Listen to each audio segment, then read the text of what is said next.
अगला रात्रि क्लास है 8 फरवरी 67। बच्चे यहाँ बैठे हैं, बैठे बैठे कमाई कर रहे हैं, बैठे बैठे कमाई कर रहे हैं। बैठे बैठे कोई कमाई होती है क्या? यहाँ तो बुद्धि योग की कमाई है, वाइब्रेशन बनाने की कमाई है। जो जितना अच्छा वाइब्रेशन बनावेंगे उनकी जैसे कमाई होती जाती है। और ये सहज कमाई है। बाप को और षष्ठी के चक्कर को याद करते हैं। बच्चे सारी दुनिया से न्यारे हो, तुम जानते हो बाप को याद करने से हम निरोगी बनेंगे।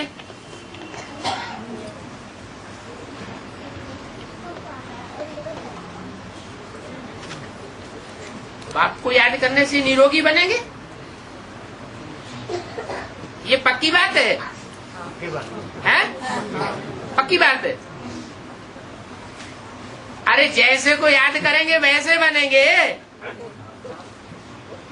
हैं? कैसे को याद करेंगे? जैसे को याद करेंगे वैसे ही बनेंगे ना।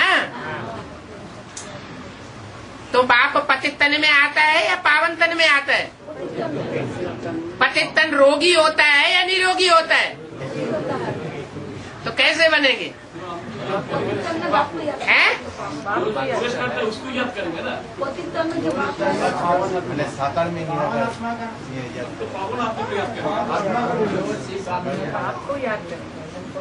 यहाँ तो निरोगी बनने की बात है। निरोगी चलो आत्मा को याद करेंगे, सुप्रीम सोल बाप को याद करेंगे, जो आत्माओं का बाप है, रूहों का बाप है, तो उसको याद करने से हमारी आत्मा निरोगी बनेगी। आत्मा में कोई दुष्ट संकल्प नहीं आवेंगे, लेकिन हम निरोगी बनेंगे।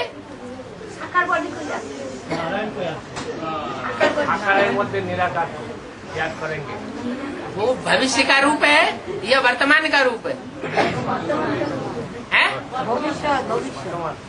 नहीं नहीं नहीं, जिस निरोगी कंचन काया की बात कर रहे हैं वो भविष्य का रूप है या वर्तमान का रूप है? तो भविष्य का रूप है। अभी वर्तमान में किसको याद करेंगे? अभी साकार बाप। साकार बाप निरोगी है या रोगी है? हैं?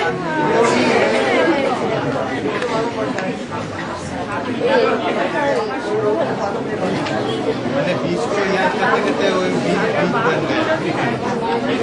बीज रूप बन गए। साकार में हम निराकार को याद करते हैं। जो निराकार को याद करते हैं उस निराकार के साथ जो पावन बनने वाली आत्मा है वो निराकार है या साकार है? हैं? हम सब के मुकाबले क्या है?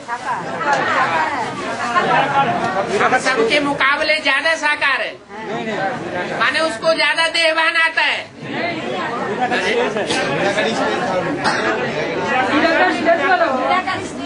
हाँ, वो आत्मा हम सब के मुकाबले जास्ती निराकार है। और जब निराकार है तो निराकार का संग का रंग हमको, हमारी आत्मा को जरूर लगेगा और हमारी आत्मा भी निराकार बनेगी। तो पहले आत्मा निराकार बने, फिर शरीर निराकारी बने। निराकारी का मतलब निर्विकारी। जितने जितने विकार बढ़ते जाते हैं उतना उतना रोग बढ़ते जाते हैं। और बाप को तो अनेकों बच्चों के संसर्ग संपर्क में आना पड़ता है, तो उन सबके संग का रंग उस साकार बाप को लगता है। तो सबसे जास्ती बीमारियां किसको लगनी चाहिए? सबसे जास्ती कर्म भोग और सबसे जास्ती बीमार, धीमार, दुखी, रोगी, परेशान बाप होना चाहिए।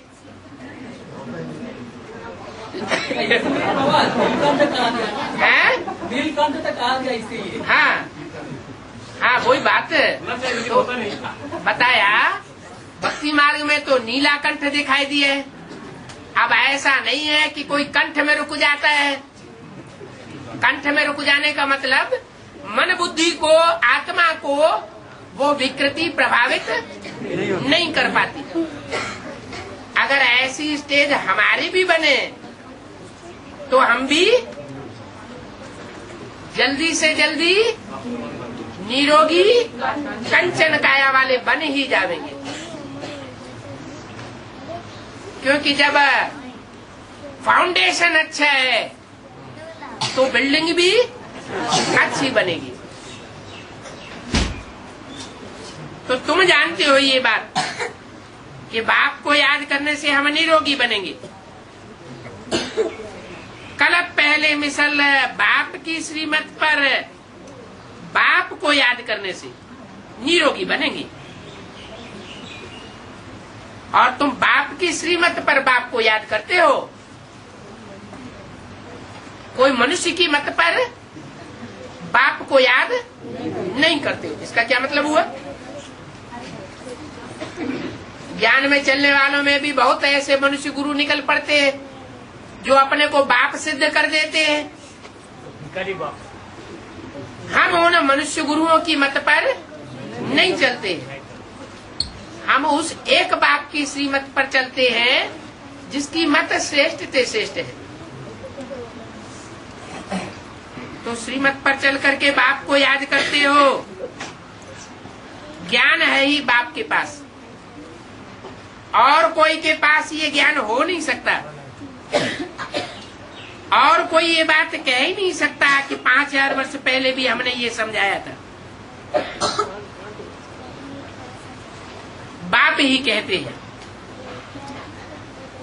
मैं कल पहले के संगम पर आकर तुम बच्चों को परिचय देता हूं।